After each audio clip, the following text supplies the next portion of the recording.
Concealing yourself, it truly is an art form.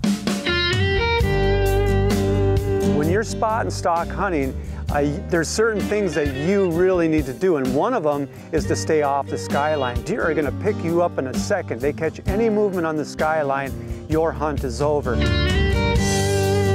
Gordy's down in Mexico, and this is a perfect example of taking what you're given and making the best of it.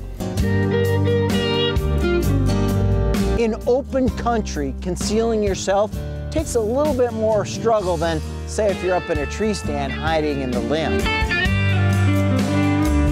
You need to use the terrain to move from point A to point B, and you should plan it out ahead of time, keeping the wind in mind and keeping concealment in line. If you want to conceal yourself in the deer woods, hey, take what you're given. You're watching Deer and Deer Hunting TV.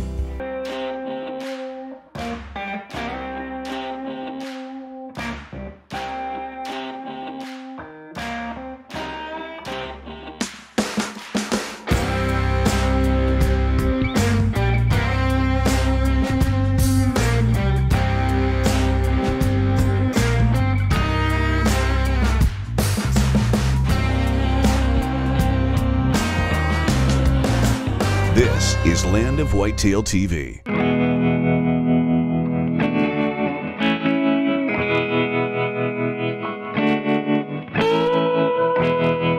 So when you're spot and stalk hunting, how do you conceal yourself? You're out there with the deer.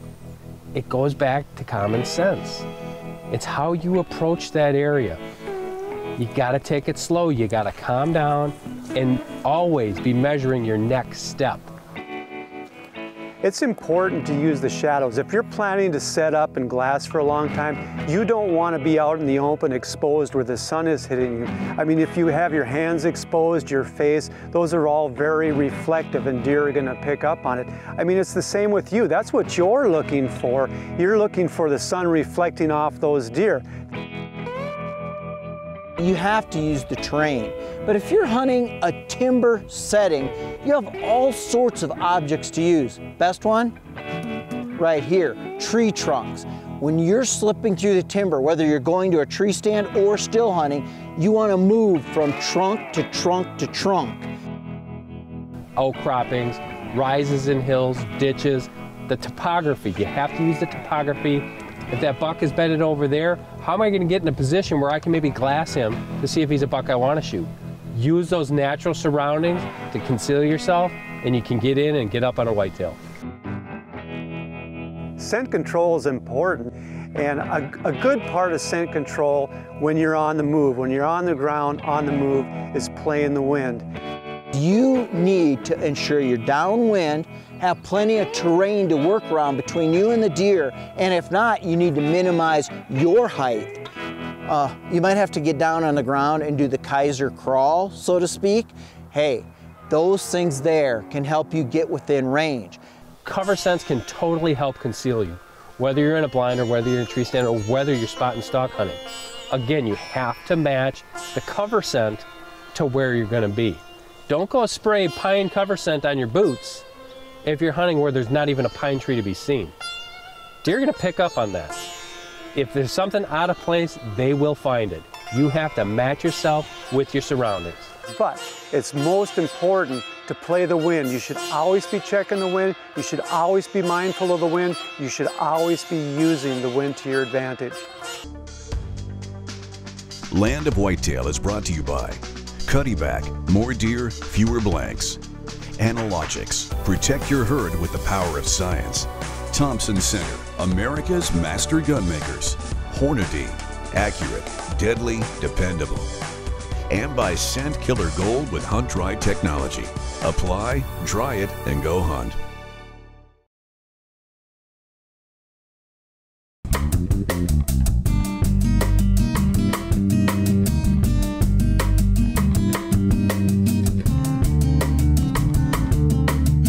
It's January and we're in Mexico. I mean, what better place to be than Mexico in January? We're south of the border in Sonora. I'm hunting with a good friend of mine, Ted Jaycox, with Tall Tine Outfitters, and I am just so pumped to put my boots to some of this terrain. It is almost exotic down here. I mean, coming into the Mojave Ranch where we'll be hunting, it was like every mile we came down the gravel road, it was like we were shaving another year, another decade away. Stepping back in time to when, basically things were a lot more simple. I think people come to Mexico just for a change. Most people are used to hunting whitetails or big game in the Midwest or out west, and just the lure of Mexico, the culture, the food, the people, it's a really interesting place to come and do a hunt. I think there's a lot of undue concern about traveling to Mexico. You read about it in the papers, the crime. I really didn't feel any of that. If you're going with an experienced outfitter, he's been through the drill dozens of times.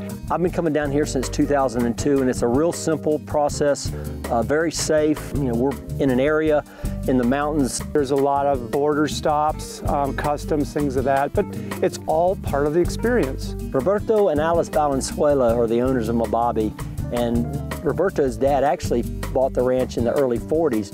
The accommodations and the food here are to die for. I just love the camp atmosphere here at Mobabe. It's almost like stepping back in time to simpler times when people actually sit around and talk. Once you've been here for a few days, you fall in love with the people and the food and the way you're treated, and that adds to the whole experience of coming down to Sonora.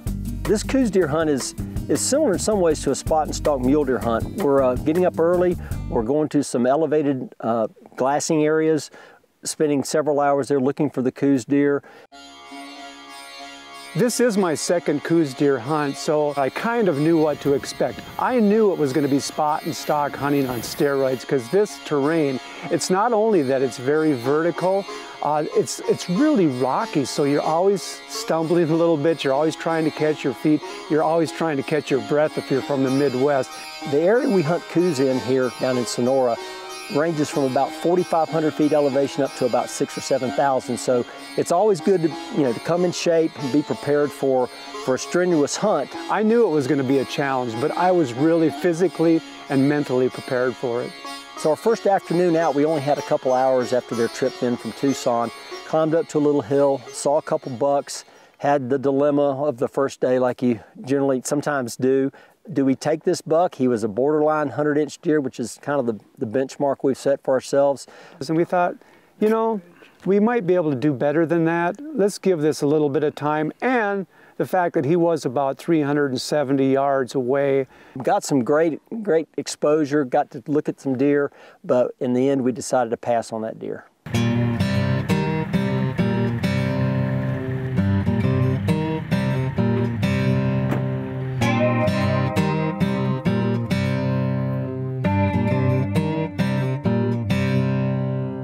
We hunt these Coues deer in a variety of terrain.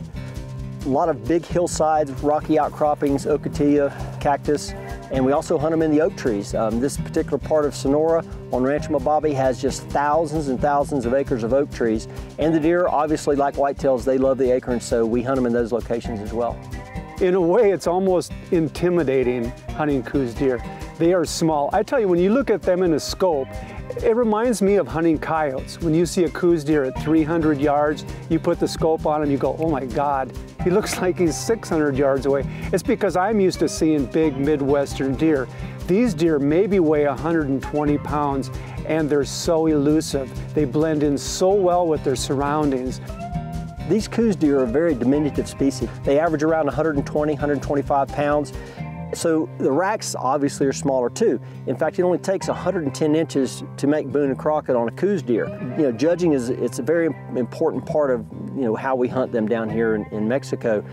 Main beam length, mass, length of brow tines, all those factors come into play. And even just going from a 4-inch brow tine to a 2-inch brow tine can make a big difference on a Coues deer score.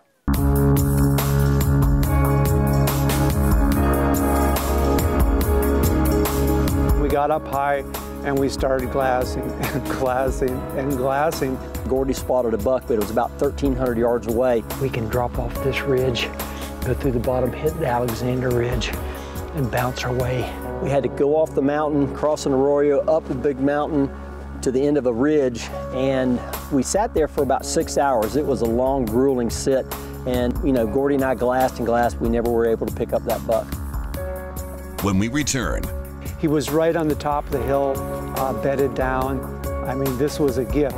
Ted called the yardage, 184 yards. I was still in disbelief. I was saying, no way, Ted, there's no way I missed. This is Land of Whitetail TV.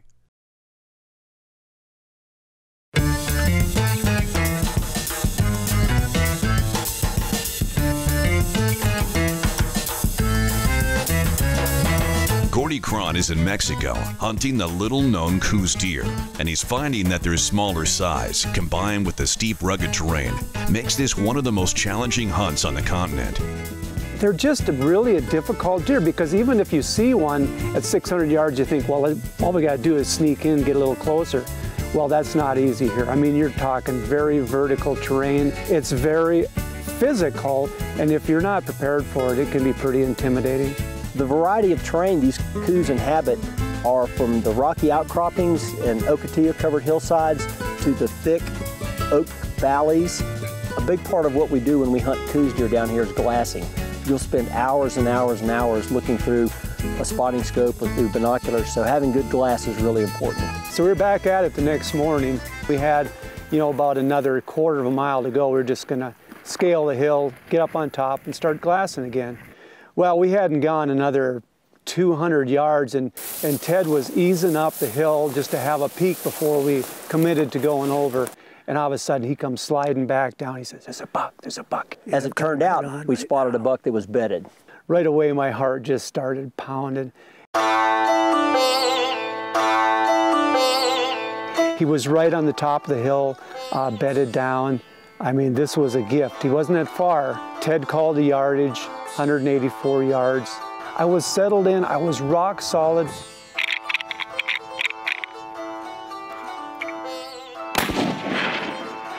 And I missed the shot. You missed. What? Yep. Ted says, you missed. I said, no way. There's no way I missed. I was on my bipods. I was settled in, I was rock solid. The buck turned around and ran off. I was still in disbelief. I was saying, no way, Ted, there's no way I missed. We need to go look. Well, we went and looked around, and I mean, Ted was positive I missed. He just had to convince me. I don't see anything. No, just the way he reacted to the shot. But I was just solid. I was on the bipods. Hey. I mean, it was a shot. It happens, man. We've all heard it. It's hunting, right? And things happen. People miss. There's malfunctions, things are beyond our control. And when that happens, you just got to kind of take a deep breath, collect your thoughts, get back into the game, knowing that there's going to be another opportunity down the road. When we got back the first night after our hunt, I learned that my Minnesota Vikings had lost their playoff game, and that Blair Walsh had missed a chip shot, 27-yard field goal with 20 seconds left to win the game. And at that moment, I was no longer mad at Blair Walsh, and I think I know how he felt. I felt like I'd let my team down. And then, of course, my first thought is the rifle's got to be off. So, Ted suggested we really need to check your rifle. Let's go back down to the ranch, let's go to the range, and let's throw some lead out there and just see what the rifle's doing. I think I see it, and it's right where it should be. Beautiful shot. You're 2 inches high and 1/4 inch left. Saw that. Perfect.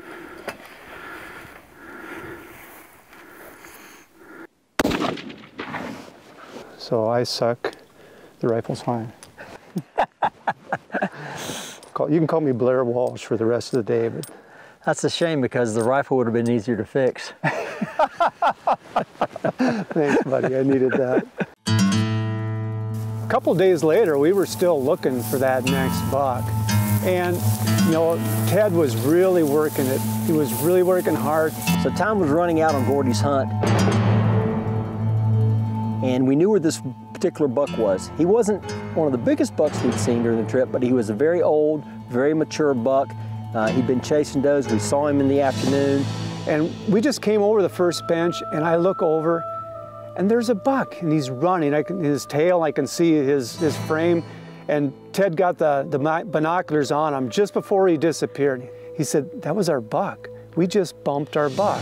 and he's going down this cut, and Ted said, let's circle around, let's get some elevation, maybe we can get ahead of him, maybe we can see him getting up the next slope and get a shot at him. And we get up to the top and we find a little bit of shade and we sit down and start glassing. But you know, an hour later we're still glassing, and now we're starting to have our doubts. Okay, the buck just blew right through here, he's gone, what do we do now? And then Ted looks up and he sees a couple does. He said, wouldn't it be something if that buck stepped out and was chasing those does? And out of the corner of my eye, I caught some movement, and I look over, and this buck is coming out of nowhere. He's got his nose down and he's trailing those does.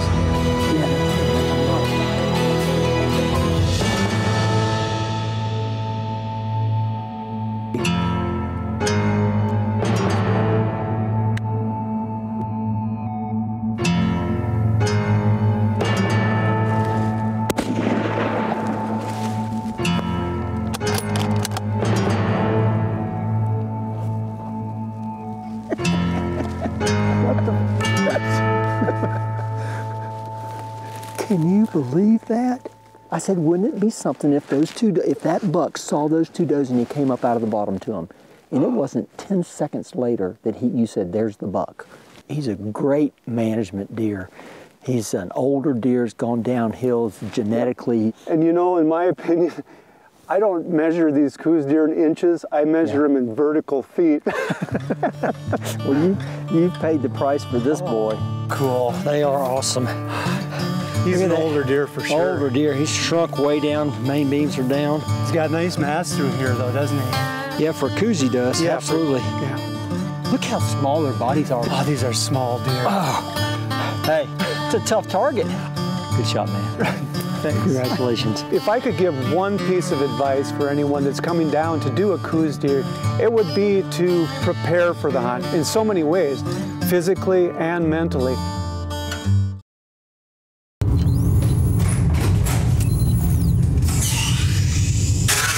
I got to do an amazing bucket list hunt this past fall, Texas Carmen Mountain Whitetail, something I always wanted to do, and I wanted to do it with the Mossberg Patriot. I mean, it's a great rifle. It's a great Western rifle. It's been around about 2 years, but now they're coming out with some new models, right, Linda? We are, and you're actually holding our new Patriot Predator. Right. So it's really set up for that guy that's going out varmint predator hunting. If you notice something definitely different, it's a threaded barrel, so very easy to add a suppressor. You know, I really like my Patriot. It's a very classic rifle, but this is pure eye candy right here. Oh, no question. I'm lusting after this. This is our new Patriot Revere. Paul Revere. Exactly. That's great. But also Revere in the sense of really a classic, elevated product. And you know, I'm really excited about it. Has beautiful select walnut stock. This is grade 2. If you notice checkering too, the other Patriots have stippling. Right. A nice polished blue finish on the metal work. We again extended the barrel length here to a 24-inch, a little more traditional, as all the other Patriots have 22-inch. Right. Beautiful rosewood tip, and this is actually a maple wood line spacer there. Has our lightning bolt action trigger, as do all Patriots. Comes with the Weaver bases. Now this is the question, what would you think a rifle like this would cost?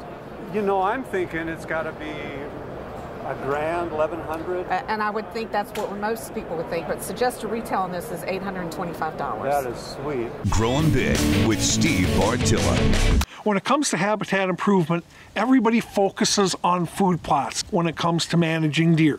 That said, the most often ignored feature of managing is offering quality cover. If you're up in the Northlands, I'll tell you what, thermal cover over winter is huge.